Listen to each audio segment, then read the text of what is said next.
It's about time for an exorcism again, baby. You don't want none! You don't want none!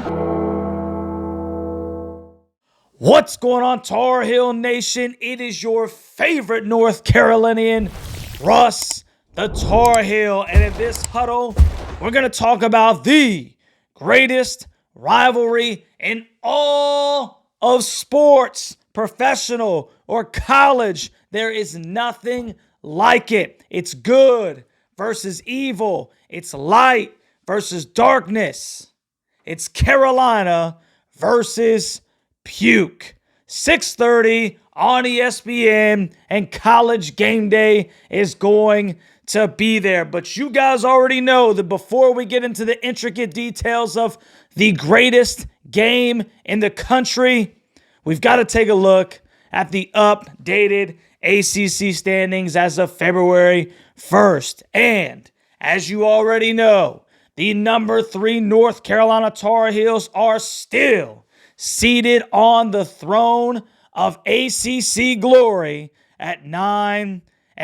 And the first ones to grovel at the North Carolina Tar Heels' feet, oh my goodness, I love to say it, it's Puke at 7-2. Then they're followed by UVA at 7-3. FSU is 6-3. The team that we love to hate is at 6-4. Fake is at 5-4. Syracuse, Miami, and Virginia Tech are at 5-5. Clemson is at 4-5. BC and Pitt are at 4-6.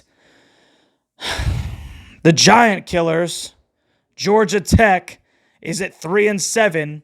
Notre Dame is at 2-8. And the Louisville Cardinals are an abysmal 1-9 in conference play. Now, the North Carolina Tar Heels lead the all-time series with Puke 143-117. The first meeting between these two programs that are separated by less than 10 miles was way back in 1920, where the Heels brought home a 36-25 victory. Puke won the next two meetings before the Tar Heels ripped off 16 straight W's, which is still the longest streak in this series' history. Puke did sweep the season series last year by beating the Heels 62-57 in Chapel Hill and 63-57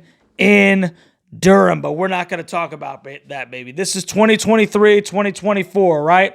So without further ado, let's break down the enemy. Puke is led by head coach John Shire. Oh my goodness, I couldn't stand that guy, who was in his second season as the head man after the retirement of Coach K. He's amassed a 43-13 overall record, which is good for a 768 winning percentage. Now, Puke's leading scorer is 7 foot, 248 pound sophomore center Kyle Filipowski, who is averaging 17.5 points per game, good for 107th, 8.7 rebounds per game, 61st, and 2.9 assists. He's shooting 50.4% from the field and 37.3% from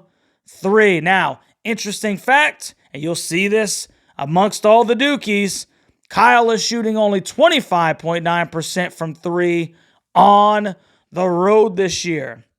Then there's 6'9", 232-pound sophomore forward Mark Mitchell, who was averaging 12.5 points per game, 6.1 rebounds, and 1.2 assists. He's shooting 52.2% from the field and only 15.4% from three. Then there's 6'2", 180-pound senior guard Jeremy Roach, who is averaging 13.9 points per game, 2.3 rebounds, and 3.1 assists. He's shooting 47.5% from the field and 47.6% from 3. Puke has 6'3", 197-pound freshman guard Jared McCain, who is averaging 12.4 points per game, 4.3 rebounds, and 1.7 assists. He's shooting 45.3% from the field and 40.2% from 3. McCain is only shooting 30.2% from the field on away games and 22.9% from 3 on the road. And last and least, 183-pound, 6'5" sophomore guard Tyrese Proctor, who is averaging 11.2 points per game, 2.6 rebounds, and 3.9 assists. He's shooting 46.1% from the field and 38.5% from 3. He's shooting 37.3% from the field and 28.1% from 3 on the road. Puke will also utilize 6'10", 238-pound senior center Ryan Young and 6'2", 204-pound junior guard Jalen Blakes as their main guys off the bench, but they can go 8, 9, 10 deep, but they get very sporadic minutes. It's not a ridiculously deep team per se. And now that I've gotten all that filth out of my mouth, give me a second. Mouth rinse.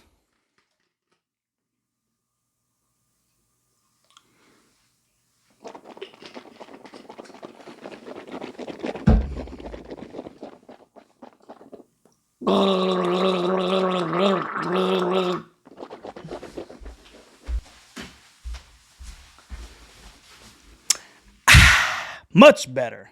Let's take a look at the good guys in Carolina blue, the better blue, the best blue. The number 3 North Carolina Tar Heels are led by head coach Hubert Davis, who is in his 3rd season at his alma mater and has amassed a 66-27 record, which is good for a 7-10 winning percentage. The North Carolina Tar Heels leading scorer is 180-pound senior guard R.J. Davis, who is averaging 21.5 points per game, which is good for 8th in the entire country. 3.7 rebounds and 3.3 assists. He's shooting 44.9% from the floor and 40.6% from 3. RJ has been averaging a ridiculous 29 points per game over his last 3 and was the only Tar Heel in double figures against Tech with 28. Then there's 6'1", 180-pound freshman point guard Elliot Cadeau, who is averaging 7.6 points per game, 1.7 rebounds, and 3.7 assists. He's shooting 44.6% from the floor, but only 19% from 3. And obviously, Elliott has kind of picked up his game here recently by attacking the bucket, getting to the rim. No one can stay in front of him. Then there's 6'5", 195-pound senior guard Cormac Ryan, who is averaging 10.9 points per game, 3.3 boards, and 1.2 assists. He's shooting 37.3% from the field and 30% from 3. Cormac has been fairly inconsistent this year as a shooter, but has had some good games against the Blue Devils in the past. So we'll see if he can duplicate those efforts in Carolina blue. Then the Tar Heels have 6'7", 235-pound junior forward Harrison Ingram, who was averaging 12.1 points per game, 8.8 boards, good for 56 in the country, and 2.5 assists. He's shooting 41.9% from the field and 40% from 3. Harrison's offensive numbers have gone down some, but he still is averaging 14 stinking boards over his last 4 games. The dude is a hustler. And then there's 6'11", 240-pound senior forward Armando Bacot, who was averaging 13.4 points per game, 9.9 rebounds, and 1.5 assists. He's shooting 53.2% from the floor and 78.6% from the charity stripe. Mondo's numbers have been pedestrian over the last 4 games, as he's only averaged 7.3 points per game and 7.3 rebounds per game. Very uncharacteristic for him. We need the old Mondo to be great. Don't forget about Seth Trimble, Jalen Washington, and Jalen Withers as the Heels' main guys off of the bench. So now that we've looked at the tail of the tape for this heavyweight fight, let's take a look at Russ's 3 keys to victory. And key number 1 is going to be the Heels have got to guard the guards. We all know that Filipowski is a good shooter from deep, but Carolina's main concern should be the trio of Roach, McCain, and Foster. These guys are the X factors for this team. Carolina has to guard them out high and not leave them alone for step back open looks. Carolina should go over the top of every ball screen, and I would like to see them stay with their man in this one. Very limited switching. There's no need to switch. Carolina tempers, pukes, barrage from 3, and exponentially increases their chance at winning. P.S. Our guards, on the other hand, need to be downhill to the basket, trying to get puke in early foul trouble. Key number 2, balling from the bench. We know what we're getting from RJ night in and night out, but who else has proven to be consistent every single stinking night on this Carolina team? Maybe Harrison Ingram. I think this is a game where we see extended minutes for Seth Trimble, Jalen Washington, and Jalen Withers. Trimble needs more time simply because of his tenacious defense. Washington was terrific offensively and in his limited burn against Georgia Tech, and Withers is just a stinking athlete. If Seth can score 8 to 10, play good defense with Jalen also getting into double figures and providing a spark on the offensive end, UNC gets the W. Plain and simple. And key number 3, someone poke the bear. This is it, fam.